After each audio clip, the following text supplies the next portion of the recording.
ഓം ശ്രീനാരായണ പരമഗുരവേ നമ. ഓം ശ്രീ ശാരദാംബികായേ നമ.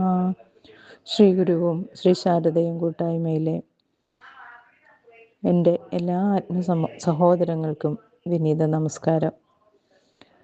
തിരുചതയം മുതൽ ചതയം വരെയുള്ള 27 നാളുകൾ ഗുരുദേവ ചരിതാമൃതങ്ങളിലൂടെ നമ്മൾ പോയിക്കൊണ്ടിരിക്കുകയാണല്ലോ. ഇന്ന് ഗുരുവിൻ്റെ റിക്ഷാവണ്ടിയെക്കുറിച്ച് പറയാൻ ആഗ്രഹിക്കുന്നു. ശിവഗിരി സ്കൂൾ നിർമ്മാണ പ്രവർത്തനങ്ങൾ നോക്കിക്കാണാനും വേണ്ട നിർദ്ദേശങ്ങൾ നൽകാനും ഗുരു ശിവഗിരിയിൽ നിന്ന് നിർമ്മാണ സ്ഥലത്തേക്ക് പോകുമായിരുന്നു. കാൽനടയായുള്ള യാത്രയിൽ റോഡിലുള്ള കൂർത്ത പാറകളിലും മറ്റും ചവിട്ടി ഗുരുവിൻ്റെ പാദങ്ങളിൽ ഒരു ദിവസം മുറിവുകളുണ്ടായി. ഗുരു ഏതോ ഒരു പച്ചില പറിച്ചെടുത്ത് മുറിവ് ഭാഗത്ത് തേച്ചതോടെ മുറിവുണങ്ങി. ഗുരുവിന് ഇത്തരത്തിൽ ബുദ്ധിമുട്ടുകൾ ഉണ്ടാകുന്നത് ശിഷ്യന്മാർക്ക് സഹിക്കാവുന്നതായിരുന്നില്ല. ഗുരുവിനുണ്ടാകുന്ന ബുദ്ധിമുട്ടുകൾ ഒഴിവാക്കാനുള്ള മാർഗത്തെക്കുറിച്ച് ശിഷ്യന്മാർ ചിന്തിച്ചു തുടങ്ങി.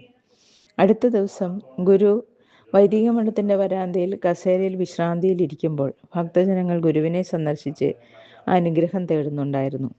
ആ കൂട്ടത്തിൽ ഗൃഹസ്ഥ ശിഷ്യനായിരുന്ന പ്രാക്കുളം പൊതുവേലിൽ കേശവൻ മുതലാളിയും കൂപ്പുകൈകളോടെ ഗുരുവിൻ്റെ സമീപത്ത് വന്നു. ഗുരു കേശവനോട് ചോദിച്ചു, കേശവൻ എന്താണ് ആവശ്യം? അപ്പോൾ കേശവൻ ഗുരുവിനോട് മറുപടി പറഞ്ഞു, ഞാൻ തൃപ്പാദങ്ങളിൽ നിന്ന് അനുഗ്രഹം വാങ്ങാൻ ആഗ്രഹിച്ചു വന്നതാണ്. ഗുരു അപ്പോൾ തിരിച്ചു ചോദിച്ചു, പണച്ചെലവുണ്ടാക്കുന്ന കാര്യത്തിനല്ലേ? കേശവൻ പറഞ്ഞു, പണം ചെലവായാലും അതുമൂലം ആനന്ദമുണ്ടാകും. ഗുരുവിൻ്റെ മറുപടി, ആനന്ദം ലഭിക്കുന്നത് അവരവരുടെ പ്രവർത്തനത്തിൻ്റെ ഫലമായിട്ടാണ്. കേശവൻ്റെ ആഗ്രഹം എന്താണെന്ന് ചോദിച്ചു. കേശവൻ പറഞ്ഞു, റിക്ഷ വാങ്ങി തൃപ്പാദങ്ങളിൽ കാഴ്ചവെക്കണമെന്നുള്ളതാണ് ആഗ്രഹം. നാം റിക്ഷ ഉപയോഗിക്കാറില്ലല്ലോ. ഗുരു പറഞ്ഞു, തൃപ്പാദങ്ങൾ ചെറിയ യാത്രകൾക്ക് റിക്ഷ ഉപയോഗിക്കണമെന്നാണ് എൻ്റെ ആഗ്രഹം. ഇത് കേട്ട ഗുരു, നാം സുഖമായിട്ട് നടന്നു പോയിക്കൊണ്ടിരിക്കുന്നു. കേശവൻ അപ്പോൾ കഴിഞ്ഞ ദിവസത്തെ സംഭവം പറഞ്ഞു. കഴിഞ്ഞ ദിവസം നടന്നു പോയപ്പോൾ കൂർത്ത കല്ലുകളിൽ തട്ടി തൃപ്പാദങ്ങളുടെ പാദം മുറിഞ്ഞിരിക്കുന്നത് കാണാനിടയായി. ഗുരു, നാം വേളിമല, മരുത്വാമല, അരുവിപ്പുറം എന്നിവിടങ്ങളിൽ സഞ്ചരിച്ച കാലത്ത് കല്ലും മുള്ളും കാടും മേടും ഉണ്ടായിരുന്നു. അവിടങ്ങളിലേതിനേക്കാൾ എത്രയോ സുഖമുള്ള അവസ്ഥയാണ് ഇവിടത്തേത്. ഇവിടുത്തെ മണ്ണ് പൂമെത്ത പോലെ കിടക്കുകയല്ലേ. അപ്പോൾ കേശവൻ പറയുകയാണ്, എൻ്റെ ജീവിതത്തിലെ ഏറ്റവും വലിയ ആഗ്രഹമാണ് ഒരു റിക്ഷ വാങ്ങി തൃപ്പാദങ്ങൾക്ക് കാഴ്ചവെക്കുക എന്നത്. റിക്ഷ വാങ്ങുമ്പോൾ അത് വലിക്കുവാൻ ആള് വേണ്ടേ? ഒരു മനുഷ്യൻ മറ്റൊരു മനുഷ്യനെ റിക്ഷയിലിരുത്തി വലിച്ചു കൊണ്ടുപോകുന്നത് നന്നല്ല, അത് പാപമാണെന്ന് ഗുരു പറഞ്ഞു.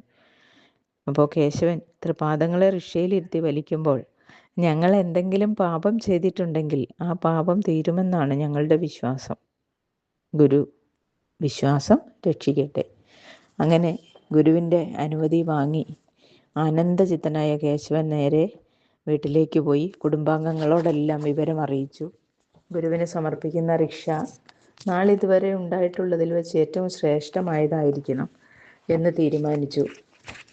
കയർ വ്യവസായിയായിരുന്ന കേശവൻ മുതലാളി തൊട്ടടുത്ത ദിവസം കൊച്ചിയിലേക്ക് പോയി.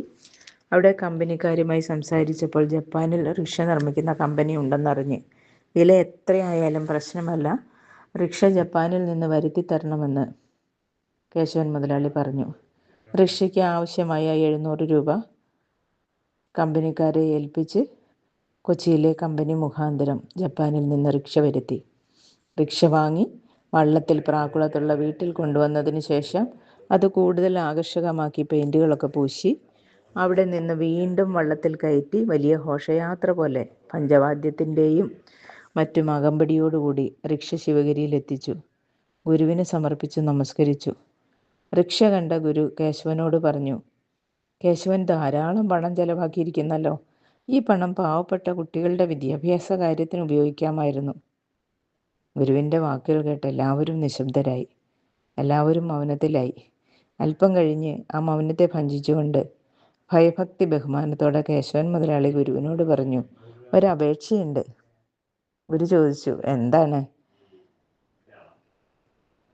തൃപ്പാദങ്ങൾ വണ്ടിയിൽ കയറിയിരിക്കണം. ഞങ്ങൾ തന്നെ ആദ്യമായി റിക്ഷാ വണ്ടി വലിക്കും.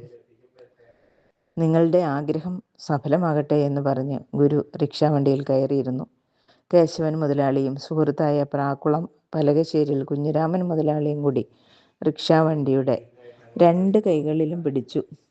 ഭക്തി ആദരവോടെ ആനന്ദചിത്തരായി മുമ്പോട്ട് വലിച്ചു.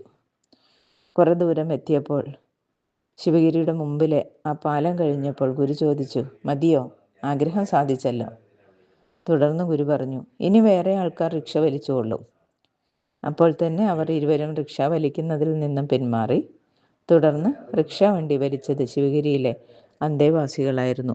അങ്ങനെ ഗുരുവിന് ജർമ്മനിയിൽ നിന്നും റിക്ഷ വരുത്തി സമർപ്പിച്ചു. നന്ദി, നമസ്തേ.